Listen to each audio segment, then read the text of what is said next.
तो शुरुआत करते हैं, पहला टॉपिक हम लोग वेस्टर्न यूपी से स्टार्ट करते हैं। अब जरा वेस्टर्न यूपी का भूगोल देख लीजिए, क्योंकि भूगोल ही आपकी संस्कृतियों को क्या करता है, तय करता है।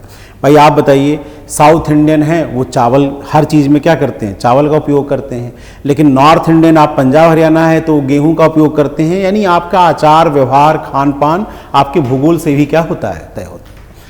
तो आप देखिए यहां के मैप में देखिए, ये इलाका है वेस्ट यूपी और इस इलाके की देखिए, एक तो दिल्ली से मिलता है, हरियाणा से इसकी वो मिलती है सीमा, उत्तराखंड से मिलती है और थोड़ा बहुत किससे मिलती है, राजस्थान से। इस इलाके में अगर उत्तराखंड को निकाल दिया जाए थोड़ा सा इस इलाके से, तो ये इलाका जोड़ दिया जाए तो आगे पढ़ेंगे एनसीआर, इसी को हम लोग क्या कहते हैं, नेशनल कैपिटल रीजन। और जब हम वेस्ट यूपी को पढ़ेंगे तो नेशनल कैपिटल रीजन को भी पढ़ना बहुत ही क्या है, जरूरी है। और नेशनल कैपिटल रीजन की पढ़ेंगे तो फिर यूपी की समस्या अंतरराज्यीय समस्या में क्या होगी, जुड़ जाएगी। मैं एग्जांपल देता हूं, इस इलाके में मुजफ्फरनगर के एक व्यक्ति ने क्या किया, कहीं पर किसी को गोली मार दी और गोली मारकर वो बगल में चला गया उत्तराखंड। अब यूपी पुलिस वहां तो इंटरफेयर नहीं कर पाएगी, इसके लिए क्या चाहिए, अंतरराज्यीय सहयोग। लोकतंत्र में क्या होता है, कई बार हो सकता है, आज तो ऐसा संभव है, जैसे बगल में आज तो संभव है कि यहां भी बीजेपी की सरकार है और यूपी में भी सरकार है, तो हो सकता है कि आपको अंतरराज्यीय सहयोग दिख जाए। पर यह भी हो सकता है कि उत्तराखंड में कांग्रेस की सरकार बन जाए और यहां पर किसकी सरकार बन जाए, बीजेपी की, तो शायद यही सहयोग बहुत ही कठिन चुनौतियों में प्रवेश कर जाएगा। तो हम जब बात करेंगे पश्चिम यूपी की, तो उसको अंतरराज्यीय समस्या और एनसीआर जो दिल्ली की समस्या है उससे भी जोड़कर हम लोग क्या करेंगे, देखेंगे। सबसे पहले शुरू करते हैं कि वेस्ट यूपी दरअसल भौगोलिक रूप से कैसे दिखाई देता है। भौगोलिक रूप से ये 3 इकाई में आपको क्या होगा, देखने को मिलेगा। 3 इकाई कैसे मैं बता रहा हूं, आप देखिए गाजियाबाद से लेकर सहारनपुर, ये हरित पट्टी कहलाती है, ग्रीन बेल्ट कहलाती है। और केवल उत्तर प्रदेश नहीं, ये पूरे भारत के फूड बास्केट के रूप में जानी जाती है। अगर बगल में हरियाणा पंजाब को जोड़ दिया जाए तो पश्चिमी यूपी, हरियाणा और पंजाब भारत का फूड बास्केट है। अन्न की अधिकतम आवश्यकताओं को क्या करता है, ग्रेन्स की आवश्यकताओं को पूरी करता है। और ये इलाका गन्ने का भी, याद रखिएगा, शुगर इंडस्ट्री का भी बहुत बड़ा क्या है, केंद्र है। दूसरा, सहारनपुर बिजनौर से लेकर ये इलाका जो है मुरादाबाद बरेली में, ये इलाका तराई क्षेत्र कहलाता है। अगर एग्रीकल्चर के दृष्टिकोण से देखें तो जितना संपन्न हरित पट्टी है, ग्रीन बेल्ट इसलिए इसको कहते हैं कि गंग नहर पास होती है, बताएंगे गंग नहर कैसे इस चीज से जुड़ा हुआ है। लेकिन यह इलाका भले गंग नहर ना हो, लेकिन इसकी मिट्टी इतनी उपजाऊ है कि यह भी उत्तर प्रदेश के सबसे समृद्धतम प्रांत मतलब क्षेत्रों में क्या होता है, आता है। और यहां भी मुख्यतः खेती किसकी होती है, गन्ना गेहूं चावल की ही सबसे ज्यादा क्या होती है, खेती होती है। शुगर इंडस्ट्री यहां भी बहुत ज्यादा क्या है, डेवलप। और तीसरा इलाका जो आपका है वो ये इलाका है जिसे आप ब्रज क्षेत्र के नाम से जानते हैं, कृष्ण का क्षेत्र है। ये जो इलाका है, ये इलाका शुष्क क्षेत्र है, एरिड जोन है। और एरिड जोन है तो जाहिर बात है कि वहां पानी की समस्या क्या होगी, ज्यादा होगी। और पानी की समस्या होगी तो क्या गन्ने की खेती हो पाएगी, नहीं होगी। क्या धान की खेती हो पाएगी, नहीं। तो यहां पर गेहूं होगा, लेकिन उससे ज्यादा ये ब्रज क्षेत्र, आगे देखिएगा, आलू और तंबाकू के लिए बहुत ही क्या होगा, फेमस। कुल मिलाकर ये एक एग्रीकल्चर जोन है। और एग्रीकल्चर जोन ही नहीं है, ये इलाका आप देखिएगा इंडस्ट्रियल जोन भी है। पूरे उत्तर प्रदेश का जो इंडस्ट्रियल जोन है वो यही सबसे बड़ा क्या है, इलाका है। जरा इंडस्ट्रियल जोन की बात जो करते हैं वो देख लीजिए। जब हम इंडस्ट्रियल जोन की बात करते हैं तो आप देख लीजिएगा, गाजियाबाद इंजीनियरिंग के लिए, गौतम बुद्ध नगर ग्रेटर नोएडा सॉफ्टवेयर इंडस्ट्री के लिए और हैवी इंडस्ट्री के लिए। आपको पता है यहीं पर अब एप्पल भी अपना सेंटर क्या करने जा रहा है, खोलने जा रहा है। सैमसंग यहाँ ऑलरेडी पहले से ही है। HCL जैसी कंपनियां यहाँ ऑलरेडी हैं। आप यहाँ देखिए मेटल मुरादाबाद किसके लिए फेमस है, मेटल के लिए। बरेली किसका फेमस है, जरी और जरदारी के लिए। आप मैक्सिमम देखिएगा हार्डवेयर कहाँ है, अलीगढ़ का ताले आपको पता है बहुत फेमस है। आप अगर इस इलाके में देखिएगा तो लेदर इंडस्ट्री आगरा की बहुत ही क्या है, फेमस है। ये इलाका उत्तर प्रदेश का एग्रीकल्चर जोन भी है और यही इलाका आपको देखिएगा उत्तर प्रदेश का इंडस्ट्रियल जोन भी है। इसीलिए आगे बताएंगे कि जब उत्तर प्रदेश में कोई इन्वेस्टमेंट समिट होगा और उस इन्वेस्टमेंट समिट में 33 लाख करोड़ रुपया इन्वेस्ट होगा तो उसका 50% से अधिक हिस्सा अकेले क्या होगा, इन्हीं क्षेत्रों में होगा। तो जाहिर बात है ये इलाका वेस्ट यूपी का आर्थिक रूप से बहुत ही क्या है, संपन्न है। तो इस इलाके की मुख्य चुनौतियां देखिए क्या है। और जब हम चुनौतियों की बात कर रहे हैं तो याद रखिएगा आप पत्रकार नहीं हैं जो केवल समस्या को बढ़ा चढ़ाकर क्या करते हैं, बताते हैं। एडमिनिस्ट्रेटिव एप्टीट्यूड का मतलब है कि जब आप समस्या को बताएं तो उसी समय उसका समाधान भी क्या करें, बताएं। तो देखिएगा समस्या मैं बताऊंगा और समाधान आप ही से पूछूंगा। और अगर आप सही ढंग से समस्या को, अगर डॉक्टर ने सही ढंग से बीमारी को डायग्नोज कर लिया है तो जाहिर बात है दवा भी क्या करेगा, बेहतर देगा। लेकिन अगर आप झोला छाप डॉक्टर निकले और बीमारी समझ नहीं पा रहे हैं और 25 गोलियां दे रहे हैं और सोच रहे हैं किसी से कोई ठीक हो जाएगा, तो हो सकता है थोड़ी बहुत ठीक तो हो पर उसके साइड इफेक्ट क्या हो जाए, बहुत ज़्यादा बढ़ जाए। ये बात मैं तब बताऊंगा जब इस एरिया के लॉ एंड ऑर्डर की प्रॉब्लम को सॉल्व करने के लिए आप कहेंगे इनकाउंटर एकमात्र विकल्प है। हो सकता है शॉर्ट टर्म में दिखे पर लॉन्ग टर्म में वो समस्या को और ज़्यादा क्या कर दे, बढ़ा दे। तो फिलहाल इस इलाके की मुख्य समस्याएं क्या है। पहली समस्या है कि दरअसल जो वेस्ट यूपी का इलाका है ये यूपी की राजनीति की प्रयोगशाला है।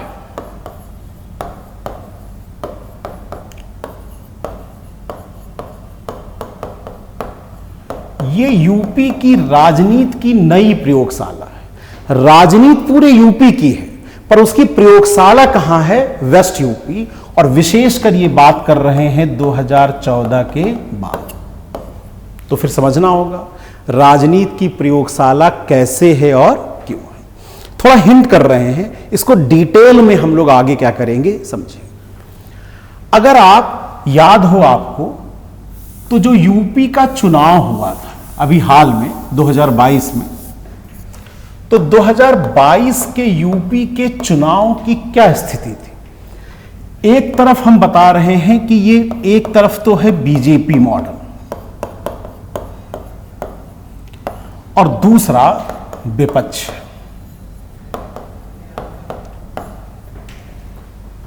बीजेपी को कुल मिलाकर 40% वोट मिले और वो चुनाव जीत गई। तो जाहिर बात है विपक्ष के पास भी 60% वोट रहे होंगे। ये अलग बात है कि वो एकजुट नहीं रहे होंगे तो बीजेपी के जीतने के चांसेस क्या हो गए होंगे, बढ़ गए। ये मॉडल है क्या और विपक्ष उसका उत्तर क्यों नहीं दे पा रहा है, यह समझना है। और हमें यह समझना है आगे चलकर इसके सोशल पॉलिटिकल कॉन्सिक्वेंसेस क्या होंगे और डेमोक्रेटिक स्ट्रक्चर जो भारत का होगा 2040 का, 2050 का, वो डेमोक्रेटिक स्ट्रक्चर कैसा होगा। एक आईएएस ऑफिसर के रूप में आपको विजनरी होने की आवश्यकता है। वो आईएएस बने या पीसीएस बने तो हम आज को देखकर अगले 20 साल की राजनीति को समझने की क्या करेंगे, कोशिश करेंगे। तो पहले बीजेपी का मॉडल बताते हैं क्या है और क्यों 2014 के बाद ये मॉडल लगातार क्या हो रहा है, सफल हो रहा है। बीजेपी का मॉडल देखिए ऐसे है, नीचे ग्रामीण क्षेत्र है और ऊपर शहरी क्षेत्र। आपको पता है वेस्ट यूपी बुंदेलखंड और ईस्ट यूपी के सापेक्ष ज्यादा अर्बनाइज्ड है, ज्यादा क्या है, शहर है। आप देखिए पूरे बुंदेलखंड में झांसी के अलावा कोई शहर है? नहीं है। और ईस्ट यूपी में भी जो शहर हैं वो बनारस हुए या लखनऊ हुए, उनके सापेक्ष देखें तो वेस्ट यूपी में शहरों की संख्या बहुत ही क्या है, ज्यादा है, और शहरी पॉपुलेशन भी बहुत ही क्या है, ज्यादा है। तो मॉडल वो पूरी यूपी के लिए बना रहे हैं, प्रयोगशाला कौन बनेगा? West UP. देखिए क्या मॉडल है। आपको पता है ग्रामीण क्षेत्रों में दो तरह के लोग होते हैं, एक होते हैं प्रबल जाति। प्रबल जातियां क्या होती हैं? हमारे गांव की संरचना देखिएगा ऐसा है, किसी एक जात की बहुसंख्यक आबादी होती है, भूमि पर उसका कंट्रोल होता है, शासन सत्ता में उनकी भागीदारी क्या होती है? ज्यादा होती है। और दूसरी होती है पिछड़ी जाति, मुख्यतः आप दलित कह सकते हैं या कुछ पिछड़ी ओबीसी में भी कह सकते हैं। इनका भूमि पर नियंत्रण नहीं है, या कह सकते हैं लैंडलेस है, भूमिहीन लोग हैं, और इनके पास बहुत कोई स्किल भी नहीं है, और जाहिर बात है इससे सत्ता और शासन में इनकी भागीदारी भी हो सकता है क्या हो? कम हो। प्रबल जातियों और पिछड़ी जातियों के लिए बीजेपी ने मॉडल क्या बनाया? पिछड़ी जातियों को उन्होंने दिया फ्री बीज। फ्री बीज का मतलब क्या होता है? आवास फ्री, अनाज free, LPG gas cylinder free, और इसके अलावा और डीबीटी, क्या कहते हैं? Direct benefit transfer. आपके खाते में किसी न किसी रूप में सम्मान निधि के नाम पे या किसी न किसी रूप में आपके खाते में रेगुलर पैसा क्या होगा? आए। अब आप बताइए, जो पिछड़ी जातियां हैं, जो अभी तक भोजन के लिए संघर्ष कर रही थी और भोजन के लिए ही ये प्रबल जातियों पर निर्भर थी, क्योंकि खेती पर नियंत्रण किसका था? प्रबल जातियों का। अगर आप इनके ऊपर निर्भर होंगे तो जाहिर बात है इनके द्वारा इनके शोषण की संभावना क्या हो जाएगी? बढ़ जाएगी। तो दरअसल अब देखिए दो फेज है। 1992-93 के बाद इस इलाके में बसपा और सपा ने सामाजिक गरिमा का सिद्धांत स्थापित किया, इनके अंदर गरिमा का बोध कराया, पर इनकी आर्थिक समस्याओं को सही ढंग से वो हल नहीं कर पाए।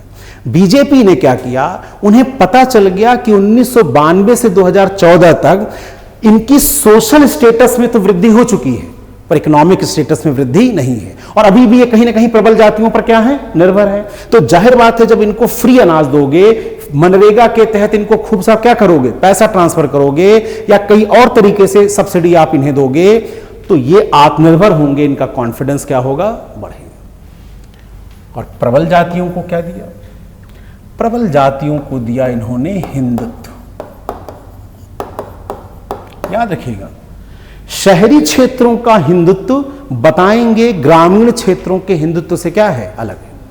ग्रामीण क्षेत्रों की संरचना परंपरागत संरचना है, यहां हिंदुत्व का इतिहास का पुनर्लेखन हिंदुत्व के लिए शहरी क्षेत्रों के लिए इंपॉर्टेंट होगा, ग्रामीण क्षेत्रों के लिए बहुत इंपॉर्टेंट नहीं है।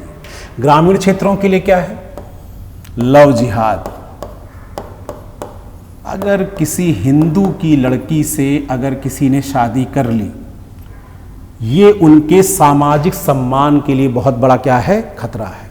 और ये प्रवृत्तियां अगर सरकार रुकवा दे तो ये वाला हिंदुत्व उनके लिए बहुत ही क्या हो जाएगा? स्वीकार हो जाएगा। इनके लिए मुद्दा है गौकशी। याद रखिएगा, शहरी लोगों के लिए गौकशी बहुत बड़ा मुद्दा नहीं है, उनके बताएंगे अलग मुद्दा है हिंदुत्व का, पर गांव के लिए गौकशी का मुद्दा बहुत ही क्या है? बड़ा मुद्दा है। यहां मुद्दा बहुत बड़ा, इनके लिए मुद्दा है मेले एवं त्योहार। अब वो मुहर्रम का त्योहार देखते थे, मनाया जाता था, कोई उनको रोकता नहीं था, लेकिन ये वाली सरकार ने कहा रामनवमी का त्योहार भी मनाओ, खूब कांवड़ियां भी बनाओ, खूब डीजे उजे बजाओ, और ऊपर से हेलीकॉप्टर से तुम्हारे ऊपर क्या डालेंगे? फूल डालेंगे। कॉन्फिडेंस इस वाले हिंदुत्व वाले फेस का क्या हो जाएगा? बढ़ जाएगा। और ये भाजपा के क्या होंगे? वोटर होंगे। ये वाली लाइन हमने कहा बुंदेलखंड में नहीं चल पाएगी। क्यों? बुंदेलखंड में मुस्लिम है 4%, तो वहां संघर्ष की संभावना क्या है? कम है। ईस्ट यूपी में है, पर 18% केवल आबादी में है, तो जाहिर बात है वहां भी थोड़ा बहुत होगा, पर यहां इसलिए ज्यादा है क्योंकि इनकी आबादी 26 से कहां है 40%। और ईस्ट यूपी के मुसलमानों से यह अलग है। ईस्ट यूपी का मुस्लिम कौन सा है जो गरीब है, वेस्ट यूपी का मुस्लिम क्या है, जरा याद कीजिए। मुगल काल में दिल्ली से आगरा मुगल काल की सत्ता का मेन केंद्र था, तो ज्यादातर मुगल मनसबदार इसी एरिया में थे और वो जमींदारों के रूप में परंपरागत रूप में क्या थे, विद्यमान थे। दूसरी चीज देखिए जरा ध्यान से, अंग्रेजों के समय में अलीगढ़ आंदोलन और देवबंद आंदोलन मुसलमानों में विकसित हुआ, और अलीगढ़ और देवबंद आंदोलन ने मुस्लिमों की राजनीतिक चेतना को क्या किया, विकसित किया। उसका केंद्र पूर्वी यूपी नहीं है, उसका केंद्र कौन है, पश्चिमी यूपी। अलीगढ़ भी कहां है और देवबंद कहां है, सहारनपुर। तो जाहिर बात है पश्चिमी यूपी मुस्लिम राजनीति की सक्रियता का केंद्र बिंदु था। खिलाफत आंदोलन का भी 1918-19 के बाद विकसित हुआ केंद्र कौन था, यही था। और पाकिस्तान भी लोगों ने कहा कि कई लोग मजाक में कहते थे कि अलीगढ़ के कुछ बच्चों ने ही पाकिस्तान की पृष्ठभूमि को क्या कर दिया, तय कर। जाहिर बात है कि पूर्वी यूपी और बुंदेलखंड के सापेक्ष पश्चिमी यूपी में हिंदुत्व की प्रयोगशाला के परिणाम अलग तरीके से क्या होंगे, दिखाई देंगे। बीजेपी ने यह काम सही ढंग से किया। और शहरी क्षेत्रों को क्या चाहिए, नोएडा और ग्रेटर नोएडा में रहने वाले एक शहरी आदमी को क्या चाहिए, जो गेटेड कॉलोनी में रहता था, पब और डिस्को में जाता था, उसे अलग तरह का हिंदुत्व चाहिए जो राष्ट्रवाद और हिंदुत्व के मुलम्मे का एक मिश्रण हो। राष्ट्रवाद का इसको कहते हैं हिंदुत्ववादी संस्करण, उसका मिला जुला क्या हो, प्रारूप। वो कैसे, ये स्थापित करेंगे अतीत का गौरव, प्राइड ऑफ पास्ट। कोई व्यक्ति आके दक्षिणपंथी कहेगा कि भैया जिसको यूरोप वाले मैकियावेली ने द प्रिंस लिखी उससे 2000 साल पहले कौटिल्य ने किताब लिख दी। जिस गणित पर आज तुम लोग बहुत इतरा रहे हो वो आर्यभट्ट वराहमीर जैसे लोगों ने बहुत पहले लिख दी। ये जो प्राउड है अंदर का, उन्होंने कहा ताजमहल विशेषता नहीं है, यहां की विशेषता है राजराजा द्वारा बनाया गया चोल का मंदिर। इसीलिए देखिएगा दक्षिण भारत की फिल्में क्या हो रही हैं, हिट हो रही हैं। वो जो हिंदू प्राइड है वो कहीं ना कहीं अतीत के गौरव से क्या हो रहा है, जुड़कर आ रहा है। और आप दक्षिणपंथी वोकल होकर अपनी बात क्या कर रहे हैं, सोशल मीडिया के माध्यम से रख रहे हैं। यहां अतीत का गौरव है और यहां पर है लॉ एंड ऑर्डर। भाई मैं नोएडा में रहता हूं और एक बीपीओ में काम करता हूं, मैं तो सरकार पर निर्भर नहीं हूं, मुझे फ्री अनाज नहीं चाहिए, मुझे क्या चाहिए, सुरक्षा। और यहां योगी जी कहेंगे कि भाई मिट्टी में मिला देंगे, और जब मिट्टी में मिलाने की बात करेंगे तो उनका गौरव क्या होगा, बढ़ेगा। और पश्चिमी यूपी में जैसे जैसे लॉ एंड ऑर्डर की प्रॉब्लम सॉल्व होगी, आप देखिएगा वहां पे लोगों का कॉन्फिडेंस सरकार पे और भी क्या होगा, बढ़ेगा। तो वो अतीत के गौरव से जुड़ा है, वो लॉ एंड ऑर्डर से जुड़ा हुआ है, वो विश्व में बढ़ती भारत की भूमिका से भी क्या है, जुड़ा हुआ। जब G20 का समिट क्या होगा, इंडिया में होगा, जब रूस का राष्ट्रपति कहेगा, जब यूक्रेन का राष्ट्रपति, प्रधानमंत्री, राष्ट्रपति सब कहेंगे कि भारत मध्यस्थता करे तो भारत का गौरव बढ़ेगा। और ये शहरी मध्यवर्ग के राष्ट्रवाद के क्या है, अनुकूल है। ये मॉडल बनाकर बीजेपी ने और कुछ चीजों को जोड़ दिया, वो था सशक्त नेतृत्व।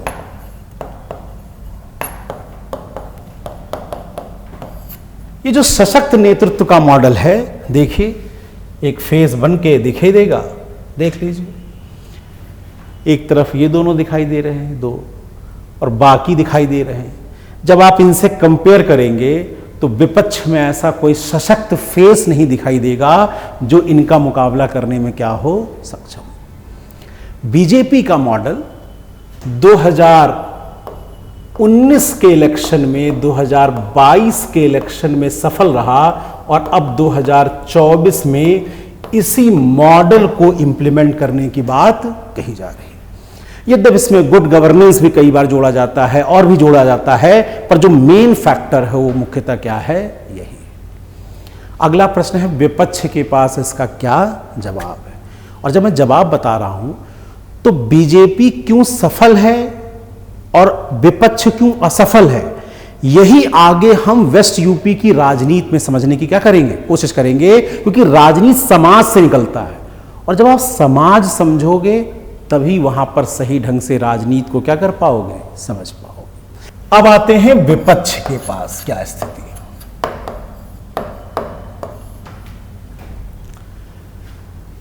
विपक्ष में एक विपक्ष मान के चलती है कांग्रेस, कई लोग नहीं भी मानेंगे आप लोगों में, लेकिन मैं अपनी तरफ से कह रहा हूं कांग्रेस भी एक विपक्ष है और आगे भी रहेगी। कांग्रेस का मॉडल है पहला राष्ट्रवाद का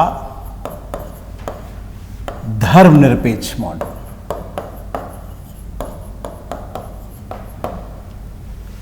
बीजेपी के जवाब में बीजेपी का कौन सा मॉडल है, राष्ट्रवाद का हिंदुत्व मॉडल। तो कभी चर्चा करेंगे हिंदुत्व जो वीर सावरकर की अवधारणा है वो क्या है, क्या वो धर्म से जुड़ा हुआ है, नहीं, उसके अपने कई डायमेंशन है, वो हम लोग अलग चर्चा कभी करेंगे। यहां मैं बात कर रहा हूं कि इनका राष्ट्रवाद का धर्मनिरपेक्ष मॉडल है। पहले ये धर्मनिरपेक्षता 2014 से पहले अल्पसंख्यकों की तरफ झुकाव रखती थी, इंक्लाइंड थी। आजकल राहुल जी ने इसको सॉफ्ट हिंदुत्व से जोड़ दिया है। देखिए राहुल जी भी जनेऊ पहनने लगे हैं, शिव जी की आराधना करने लगे हैं, 2014 से पहले नहीं करते थे। तो अब बीजेपी वाले आरोप लगाते हैं कि देखिए योगी जी की कृपा रही कि ये भी अब हिंदू बन गए, पहले ये हिंदू नहीं थे। तो खैर, पहले राष्ट्रवाद का धर्मनिरपेक्ष चेहरा किधर झुका हुआ था, माइनॉरिटी की तरफ, प्रो माइनॉरिटी। उनको पता है कि अगर हम माइनॉरिटी की तरफ ज्यादा झुके दिखाई देंगे तो बीजेपी ये लोगों तक मैसेज पहुंचा देगी कि कांग्रेस मुसलमानों की बेसिकली क्या है, पार्टी। और यह भी विडंबना देखिए, 1947 में जिन्ना ने यह प्रूव कर दिया कि कांग्रेस हिंदुओं की पार्टी है। आज बीजेपी ने यह प्रूव कर दिया कि कांग्रेस किसकी पार्टी है, मुसलमान। कांग्रेस बेचारी समझ नहीं पा रही वो किसकी पार्टी है, लेकिन खैर उनका एजेंडा क्या है, राष्ट्रवाद का एजेंडा जो धर्मनिरपेक्षता के सॉफ्ट हिंदुत्व से क्या है, जुड़ा। और दूसरा, वो सोच रहे हैं कि वो एक एंटी इनकम्बेंसी होती है। कोई सरकार जब लंबा काम करती है केंद्र में भी राज्य में भी, तो जाहिर बात है उसके अगेंस्ट में एक भावना होती है। और मुद्दा क्या होता है, रोजगार का मुद्दा होता है, महंगाई का मुद्दा होता है, किसानों का मुद्दा होता है। ऐसे बहुत से मुद्दे होते हैं जिससे वो जोड़कर एक नैरेटिव बनाएगी और वो अपने लिए स्पेस क्या करेगी, खोजेगी। पर वो जानती है कि ये मॉडल पूरी तरह तभी सफल होगा जब अन्य दल भी उसका क्या करें, सहयोग करें। तो कांग्रेस का मॉडल तीसरी और चीज से जुड़ जाता है। वो क्या है कि अगर विधानसभा का चुनाव तो वो जूनियर पार्टनर रहेगी, अन्य पार्टियों का भी बताएंगे कौन पार्टनर हो। लेकिन उसका मानना है कि अगर लोकसभा का चुनाव हो तो और क्षेत्रीय दल उसको किस पार्टनर के रूप में जोड़ें, किस पार्टनर के रूप में देखें, सीनियर पार्टनर। ये मॉडल है कि भैया जब एमएलए का चुनाव आएगा तो हम अखिलेश जी के साथ हैं, दिखेंगे या उनके साथ रहेंगे या उनके साथ समझौता भी कर लेंगे। लेकिन जब लोकसभा का चुनाव तो हम राष्ट्रीय पार्टी हैं, आप लोग किसके पीछे आओगे, हमारे पीछे आओगे। ये कांग्रेस का एजेंडा।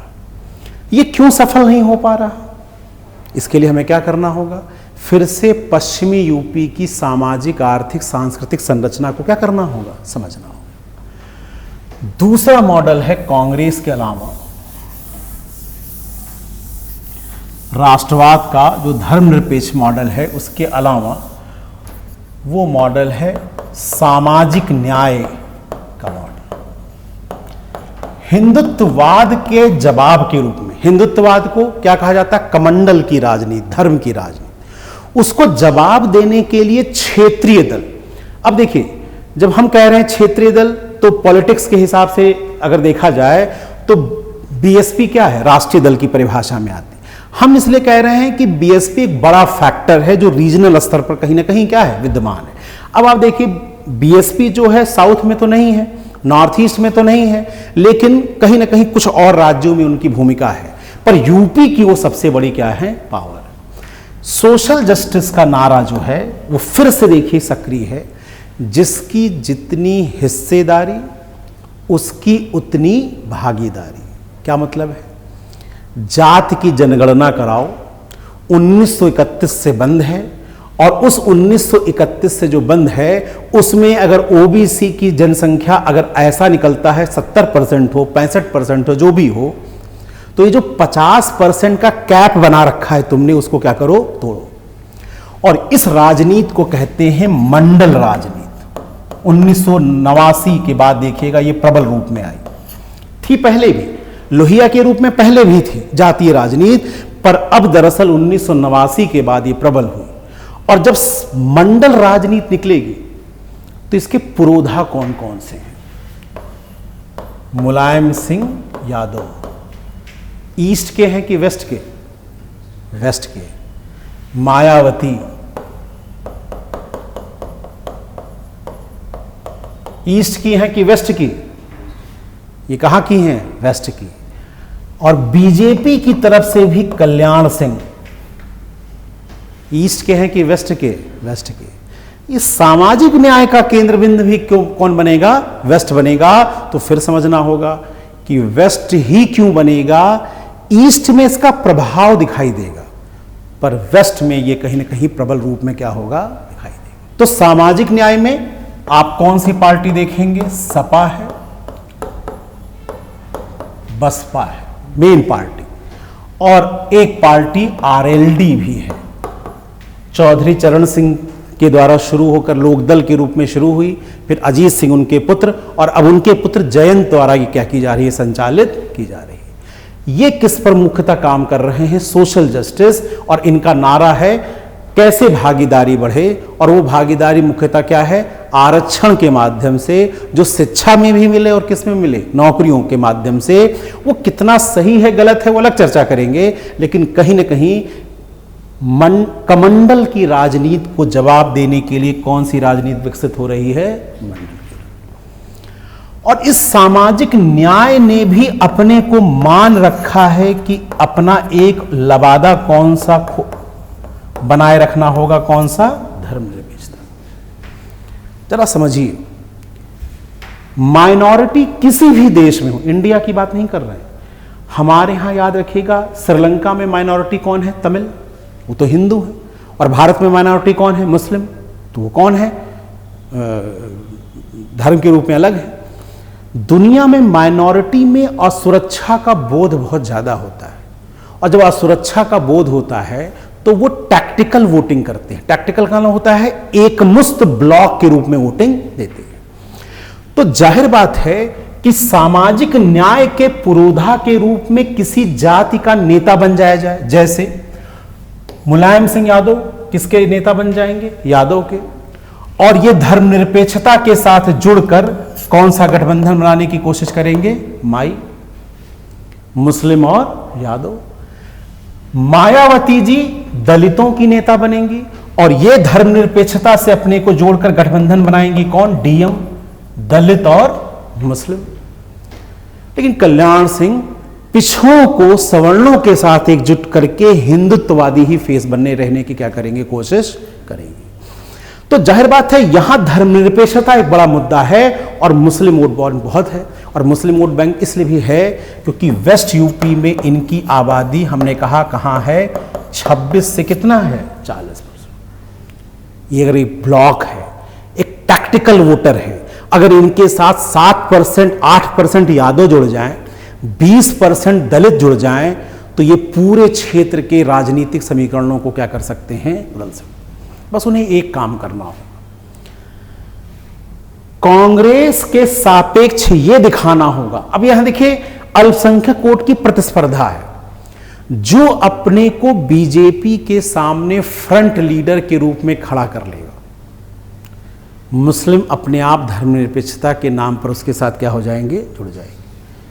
तो एक प्रतिस्पर्धा है आज रागा राहुल गांधी, अखिलेश जी, मायावती जी। इसमें कौन बीजेपी के सामने फ्रंट रनर के रूप में दिखाई दे रहा है, उसके साथ माइनॉरिटी का वोट क्या हो जाएगा, क्लब हो जाएगा। तो इन तीनों के पास विकल्प क्या है? अगर ये आपस में लड़ेंगे तो वोट डिवाइड हो जाएगा, लेकिन अगर ये एकजुट हो जाएं तो आखिर बीजेपी 40% वोट ही तो पाई है। यहां फिर से विपक्ष की शक्ति बढ़ सकती है और एक नया समीकरण क्या हो सकता है, बन सकता है। तो एक मॉडल कांग्रेस का है, एक मॉडल सामाजिक न्याय का है, और इन दोनों में कांग्रेस क्या सोचती है कि जब लोकसभा का इलेक्शन हो तो सोशल जस्टिस, धर्मनिरपेक्षता के नीचे, राष्ट्रवाद के नीचे आ जाए, और जब विधानसभा का चुनाव हो तो सोशल जस्टिस आगे आ जाए और राष्ट्रवाद, धर्मनिरपेक्षता उसके क्या हो जाए, पीछे लग जाए। एक तीसरा मॉडल आ गया, पहले तो यही थे 90 के दशक में। एक तीसरा मॉडल है ऑल इंडिया मुस्लिम इत्तेहादी मुसलमीन जिसको कहते हैं, जिसके नेता कौन है, ओवैसी साहब। इन्होंने जिन्ना का मॉडल अपनाया। इनका कहना है कि संविधान के ढांचे में रहकर इस्लाम अपनी अलग पहचान बनाए। इनका आरोप इन्हीं लोगों पर है, इन दोनों पर, कि इन्होंने धर्मनिरपेक्षता के नाम पर मुसलमानों को दिया क्या है, बीच मझधार में छोड़कर चले जाते हैं। और मुस्लिम अपनी पहचान को बनाकर लोकतंत्र के ढांचे में अपने हक की लड़ाई लड़ें। आप बताइए, पूरे यूपी में ओवैसी के लिए सबसे फर्टाइल ग्राउंड कौन है? बुंदेलखंड है? नहीं, 4% मुस्लिम है, वो तो गायब हो गया। ईस्ट यूपी है, कुछ जिले हैं जहां आबादी थोड़ी सी क्या है, ज्यादा है, पर सबसे फर्टाइल ग्राउंड इनका कौन है, इलाका कौन है? वेस्टर्न यूपी, क्योंकि यहां इनकी सक्रियता पूरे खेल को क्या कर सकती है, बिगाड़ सकती है। ये तीनों थे। एक और है महानुभाव, जानते हैं, केजरीवाल साहब। इनका मॉडल है अर्बन पुअर मॉडल। ये अर्बन पुअर मॉडल लेकर आते हैं कि जो शहर में रहने वाले, आप बताइए 70% का जनसंख्या कहां रहती है, गांव में, 30% शहर में रहते हैं। उस 30% का 70% लोग या तो स्लम्स में रहते हैं या घरों में भी रहते हैं तो बहुत बुरी कंडीशन में रहते हैं। ये जो लोअर मिडिल क्लास है ये आपके निशाने पर है, और दिल्ली में ये मॉडल दिखाया उन्होंने। और कैसे दिखाया? फ्री बिजली, सड़क अच्छी, शिक्षा अच्छी और हॉस्पिटल। तो एक लोअर मिडिल क्लास के लिए जो अपनी नौकरी करके खा कमा रहा है, पर अच्छे बच्चों की शिक्षा, उसकी बच्चों को अच्छी शिक्षा मिल जाए, स्वास्थ्य फ्री में मिल जाए, और बिजली अगर फ्री हो जाए तो उसका जीवन क्या हो जाएगा, बेहतर। इस मॉडल को ये भी अपनाने की कोशिश कर रहे हैं। और आप बताइए, आपके लिए भी बेहतर संभावना कहां है? वेस्ट यूपी, क्योंकि अर्बनाइजेशन ईस्ट यूपी और बुंदेलखंड में नहीं है, सबसे ज्यादा कहां है, यहां। इनका भी निशाना कौन है? यहीं के लोग हैं। तो वेस्ट यूपी राजनीति का अखाड़ा बनेगा। जीतेगा कौन? अभी तक कौन जीता? 2014, 17, 19 और 22, 4 इलेक्शन में कौन जीता? बीजेपी का मॉडल। पर राजनीति में कोई चीज अस्थायी नहीं होती, बदलाव हो सकते हैं। अभी तो साल 1.5 साल समय भी है। इस बदलाव को हमें ध्यान से देखना है और फिर देखना है कि कौन इस बार मॉडल यहां पर क्या होगा, जीतेगा। हमें मॉडल में जीतने हारने से फर्क नहीं पड़ना चाहिए। हमें यह पता चलना चाहिए कि उसके सोशियो पॉलिटिकल डायमेंशन क्या हैं और ये आने वाले समय में यूपी के लोकतांत्रिक ढांचे को कैसे प्रभावित करेंगे। पहला मुद्दा जो आपसे डिस्कस करेंगे वो हम ये करेंगे।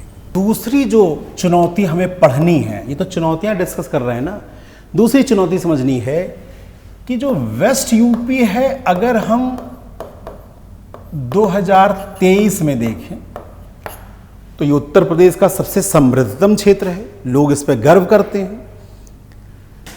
पर ये डेवलपमेंट मॉडल लोग कह रहे हैं जो यहां का अब तक है वो डेवलपमेंट मॉडल गलत है और ये 2050 के लिए सस्टेनेबल नहीं है। और कह रहे हैं ये डेवलपमेंट मॉडल पूरी तरह फेल होगा। सिंधु सभ्यता याद कीजिए सिंधु सभ्यता कितनी अर्बनाइज थी, कितनी मॉडर्न थी, पर टूट गई ना, बिखर गई ना। केप टाउन देखिए, पानी के बिना क्या है, साउथ अफ्रीका का शहर पानी के बिना क्या हो रहा है, खत्म हो रहा है।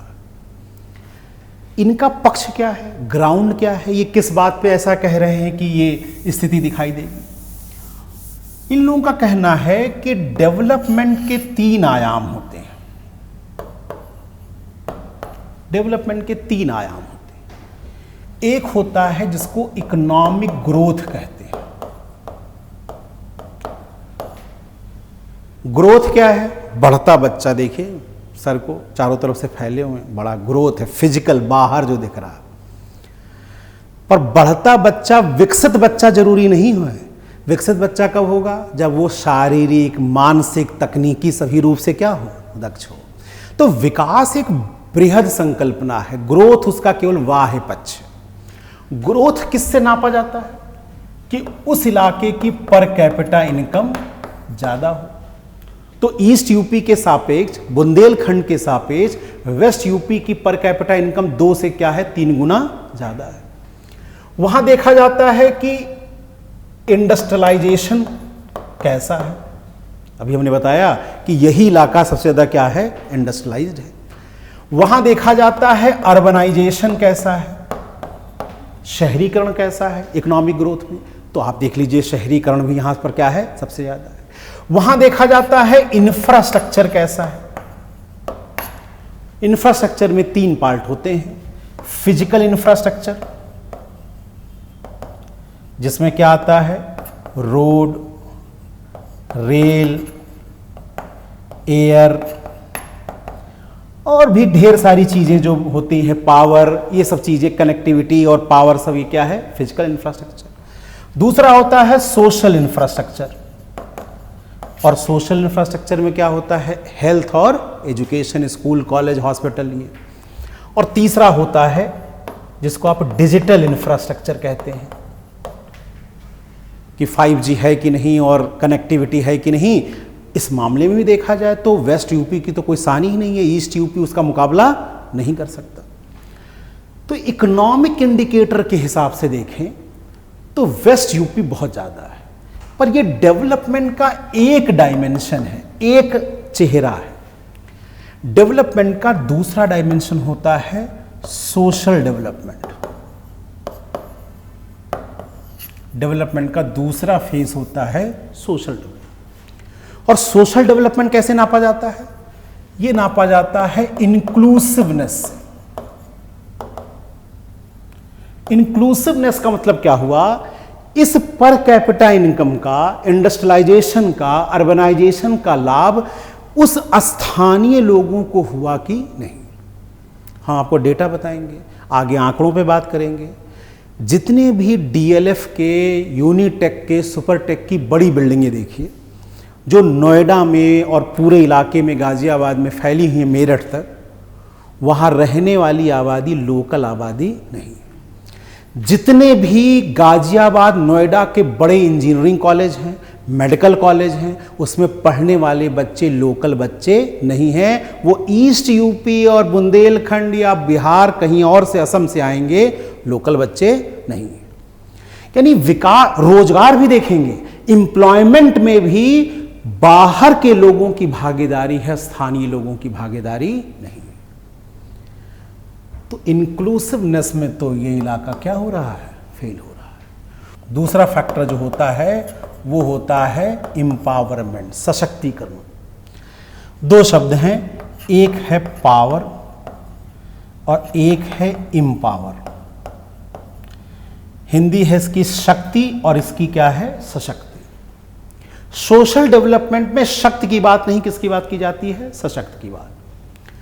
पावर होता है जब हम दूसरों के जीवन को नियंत्रित करते हैं, और एम्पावर होता है जब हम अपने जीवन को स्वयं नियंत्रित करते हैं। पावर होता है प्रबल जातियों के पास, डोमिनेंट कास्ट के पास, अपर क्लास के पास। पर जो समाज का जो सबसे पिछड़ा तबका है, कौन कौन है? विशेषकर महिला, दलित,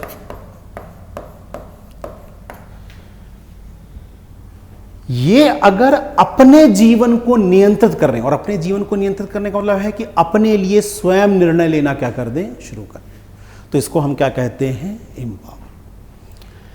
इकोनॉमिक डेवलपमेंट के हिसाब से वेस्ट यूपी बहुत आगे, पर आप जेंडर डिस्क्रिमिनेशन, महिलाओं के साथ लैंगिक भेदभाव के दृष्टिकोण से देखें तो ये इलाका सबसे ज्यादा इंपॉर्टेंट दिखाई दे। इसका आंकड़ा देखिए क्या है, दो चीजें मैं बता रहा हूं और भी बताऊंगा आगे। जैसे सेक्स रेशियो होता है, सेक्स रेशियो क्या होता है? 1000 पुरुषों पे महिलाएं कितनी हैं? तो कायदे से नियम क्या होना चाहिए कि अगर 1000 पुरुष हैं तो 1000 स्त्रियां भी होनी चाहिए। चलिए, अगर हम सामान्य कंडीशन माने तो 1000 लड़का हो और 1000 लड़की हो और बाहर का परिवेश एक जैसा हो तो लड़की के जिंदा रहने की संभावना ज़्यादा है, लड़कों के जिंदा रहने की संभावना कम है। ये बायोलॉजिकल फैक्टर से प्रूवन है। पर हमारे घर में एक लड़की पैदा हुई और एक लड़का पैदा हुआ। लड़के को तो हम घी खिला रहे हैं, दूध भात खिला रहे हैं, वैक्सीनेशन करवा रहे हैं, और लड़की को सोच रहे हैं कि ठीक है, जैसे भी रह जाए रह जाए। या मेरे पास पैसा है, मेरी पत्नी प्रेग्नेंट हुई और मैंने उसकी सोनोग्राफी टेस्ट करवा दिया, और अगर लड़का निकला तो बैंड बाजा बजवा रहे हैं, और अगर लड़की निकली तो मैंने क्या किया? उसी को वहीं पर भ्रूण में ही उसकी क्या कर दी? हत्या कर दी। इस कॉन्सेप्ट को कहते हैं मिसिंग गर्ल, और हरियाणा और वेस्ट यूपी के इलाकों में ये संख्या बहुत ही क्या है? ज़्यादा है। सेक्स रेशियो के दृष्टिकोण से देखिए, ईस्ट यूपी आर्थिक दृष्टिकोण से वेस्ट यूपी से बहुत ही क्या है? पीछे है। पर सेक्स रेशियो आपको पता है यह दिखाता है कि महिलाएं अगर सेक्स रेशियो में ज्यादा हैं तो उनका पालन पोषण बेहतर ढंग से हो रहा है। भारत का आंकड़ा है 943, यानी 1000 पुरुषों पे कितनी महिलाएं हैं? 900। लेकिन गाजियाबाद, मेरठ और सहारनपुर वाली बेल्ट में आप जाएंगे तो ये संख्या है जिसको आप हरित पत्ती कहते हैं, संख्या कितनी है? औसतन कितनी है? 890। लेकिन जब आप देवरिया, आजमगढ़ में जाएंगे तो ये संख्या है 1020, और ये केरल के बराबर है। जब ईस्ट यूपी पढ़ाएंगे तो बताएंगे ऐसा क्यों है, जबकि आर्थिक रूप से क्या है? पिछड़े हैं। और इसका मतलब ये नहीं है कि वहां महिलाओं के लोग बड़ा संवेदनशील हैं, वहां भी हिंसा ज्यादा है, पर वेस्ट यूपी से कंपेयर करेंगे तो स्थितियां थोड़ी सी क्या हैं? बेहतर है। उसका रीजन हम समझेंगे ऐसा क्यों है। अगर हम जनरली क्या मानते हैं कि जो देश आर्थिक रूप से संपन्न होता है वो सामाजिक रूप से भी क्या होता है? संपन्न होता है। तो लैंगिक भेदभाव हो या जातीय हिंसा हो, लैंगिक भेदभाव में एक और चीज है, महिलाओं के प्रति ऑनर किलिंग। अगर हमारी घर की लड़की किसी से शादी कर ले, ऑनर किलिंग की संभावना देखा जाता है सबसे ज्यादा कहां है? यूपी में, वेस्ट यूपी। आधे से अधिक केस क्या हैं? वेस्ट यूपी से। और आपने कई फिल्में भी देखी होंगी, धड़क जैसी फिल्म देखी होगी आपने, जिसमें आशुतोष राणा है, वहाँ भी देखा होगा। या NH10 देखिए कि सड़कों पर कैसे रेप या हत्याएं होती हैं। वेस्ट यूपी इसका बहुत बड़ा क्या है? सेंटर है। तो कुल मिलाकर आप देखेंगे कि न इंक्लूसिवनेस है और जातीय हिंसा ज़्यादा है। इसका मतलब है दलितों और महिलाओं का सशक्तिकरण भी अभी नहीं हुआ, यानी ग्रोथ है पर सोशल डेवलपमेंट नहीं है। और तीसरा और भी इंपॉर्टेंट पार्ट होता है डेवलपमेंट का, वो कहते हैं सस्टेनेबल डेवलपमेंट, सततता। ग्रोथ हो पर इंक्लूसिव हो, और ग्रोथ क्या हो? सस्टेनेबल। यही 12वीं योजना का है और अभी भी यही नीति आयोग का नारा है। सस्टेनेबल का मतलब है पर्यावरण की कीमत पर विकास ना हो, पर्यावरण के साथ क्या हो? विकास हो। हम अपने संसाधनों का कैसे यूज करें कि समाज में वर्तमान में भेदभाव ना हो और आने वाली पीढ़ियों के साथ भी भेदभाव ना हो। बताऊंगा, वेस्ट यूपी ग्रीन रेवोल्यूशन का क्या रहा है? हब रहा है। उत्पादन यहां पर ईस्ट यूपी से ज्यादा है, पर वहां मृदा की क्षमता क्या हो रही है? खत्म हो रही है। वहां ग्राउंड वाटर कहां जा रहा है? नीचे जा रहा है। उत्पादन वहां स्थिर हो रहा है और डेजर्टिफिकेशन, वहां पर मरुस्थलीकरण क्या हो रहा है? बढ़ रहा है। सस्टेनेबल डेवलपमेंट क्या कहता है? बात करता है कि संसाधनों के प्रयोग में तार्किकता होनी चाहिए, रैशनैलिटी होनी चाहिए। जब संसाधनों का करें तो तार्किक ढंग से करें और संसाधनों का संरक्षण करें, प्रोटेक्शन। दो वर्ड है सस्टेनेबल, पर्यावरण के साथ, ग्रोथ विद एनवायरनमेंट के साथ क्या है? दो नारा है, रैशनैलिटी पहली चीज और प्रोटेक्शन। जो अगर सड़क बनानी है तो भाई पेड़ काटो, ठीक है, पर जितना पेड़ काटो उसका 3 गुना पेड़ क्या करो? लगाओ, कार्बन फुटप्रिंट बढ़ाओ। वेस्टर्न यूपी यहां तो सफल है, पर ना यहां सफल है और ना यहां सफल है। तो दूसरी स्थिति क्यों है? इसके लिए भी हमें वेस्ट यूपी को क्या करना होगा? समझना होगा, इकोनॉमिक कंडीशन समझनी होगी और 2050 में हम क्या कर सकते हैं, आपसे मैं सवाल पूछूं। और तीसरी चुनौती जो हमें पढ़नी है वो ये है कि एक तरफ आपने कहा कि वेस्ट यूपी भारत का कॉमर्शियल सेंटर है, ग्रोथ सेंटर है। क्या कहते हैं? पूरे यूपी का ग्रोथ सेंटर है। इसीलिए आगे एक बार पढ़ेंगे, मुद्दा है छोटे राज्यों की मांग में हरित प्रदेश की मांग होती है और यहाँ के लोग कहते हैं कि हम लोग कमाते हैं और बुंदेलखंड को हिस्सा और ईस्ट यूपी को हिस्सा क्या मिलता है? ज़्यादा। जब छोटे राज्यों का मुद्दा आएगा तो वहाँ डिस्कस करेंगे, पर फिलहाल ये ग्रोथ सेंटर है, पर यही यूपी का क्राइम कैपिटल भी। और विशेषकर आप देखेंगे 1990 के 91 के बाद ये अचानक ही एक क्राइम कैपिटल, गाजियाबाद फिल्म ही बनी है, जिला गाजियाबाद। ये ओमकारा देखी होगी अगर आपने, तो इसी पृष्ठभूमि पर बनी है। और यहां क्राइम कैपिटल की खास बात क्या है कि यहां संगठित अपराध, देखिए अपराध का मतलब क्या है? कानून का उल्लंघन करना, पर वो व्यक्तिगत होता है कि मेरी बहन को किसी ने छेड़ा, मैंने चाकू मार दिया, मेरा किसी ने लूटने की या मैंने भूखा था, मैंने किसी को छीन, ये सब व्यक्तिगत मान। पर जब अपराध संगठित होकर एक व्यवसाय की तरह किया जाए और उसके आर्थिक लक्ष्य हों और बिल्कुल कॉरपोरेट की तरह काम किया जाए तो क्या कहता है? संगठित अपराध। जैसे डी कंपनी, दाऊद की कंपनी को कहा जाता है। यहां संगठित अपराध जुड़ गया पॉलिटिक्स से, कास्ट एंड रिलीजन से, और जुड़ गया पुलिस से। और ऐसा एक नेक्सस क्रिएट हुआ कि इसे तोड़ पाना बहुत कठिन चुनौती हो। कैसे तोड़ा सरकार ने, ये भी हमें समाधान के रूप में देखना है और मूल्यांकन करना है कि कितना सही है और कितना क्या है गलत। तो 3 मुद्दे हम लोगों को क्या करना है? डिस्कस करना है। एक एक करके हम लोग तीनों मुद्दों पर बात करेंगे। पहले राजनीतिक प्रोफाइल, पॉलिटिकल प्रोफाइल देखेंगे, फिर इकोनॉमिक और सोशल प्रोफाइल देखेंगे, और तीसरा फिर किसको देखेंगे? लॉ एंड ऑर्डर की। तो 3 आधार हैं वेस्ट यूपी को हमें समझने के लिए।